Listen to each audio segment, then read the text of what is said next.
Let's talk about deadlifts for a second, because it's Friday and I'm doing deadlifts, just working up to my heavy set here. I fucking love deadlifts.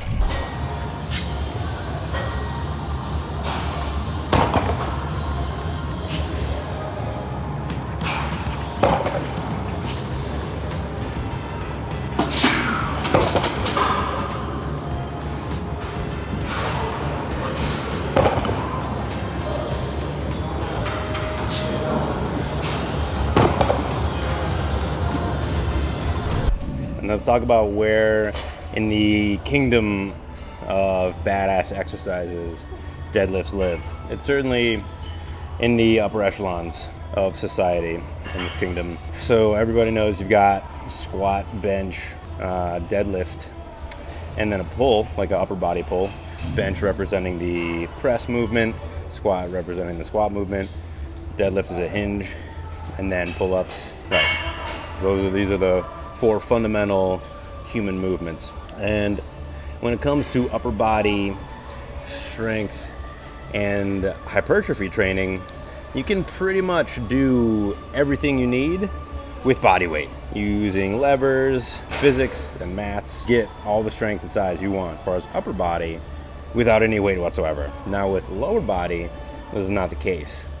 And so if we want to train strength and size for lower body, we're going to need some weights.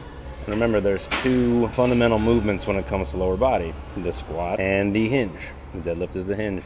And between the 2 of those, a lot of people really like squats. They say it's king of all exercises. I've heard that plenty, and I get it.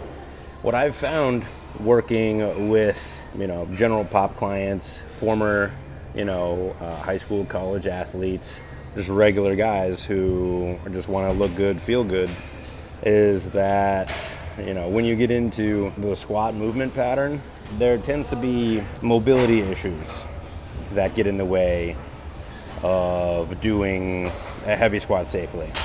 And a lot of times these mobility issues don't get addressed, and so you end up loading up that pattern and doing a suboptimal, you're cheating it somehow, and you're compensating, you're creating excess tension in your body. This was my story. I did this. I got up to a 405 squat, but it was not pretty. It was not pretty. The body paid the price. I was tight, and it took me years to undo what I had done and build back a natural squat that now at this stage in the game is pretty decent. So I tend to, when it comes to building strength and size in the squat pattern, I tend to get a little bit more creative and do kettlebells, bodyweight squats, and for a long time just focusing on building mobility across the ankles, hips, low back to perform a squat properly. Now with the deadlift, the hinge, this is not the case. And the fun part is most people can do a pretty decent deadlift once you teach them how. Once you teach them how, they can do a pretty solid hinge. So it's less about mobility and more about skill. And the skill you can learn, it's just a matter of, practice and motor learning. Whereas with mobility, it kind of takes a lot of time. You got to get reps in for a while before some of the patterns of tension open up and give you more mobility. The hinge is just as simple as, a few exercises, a few cues, and you're off to the races.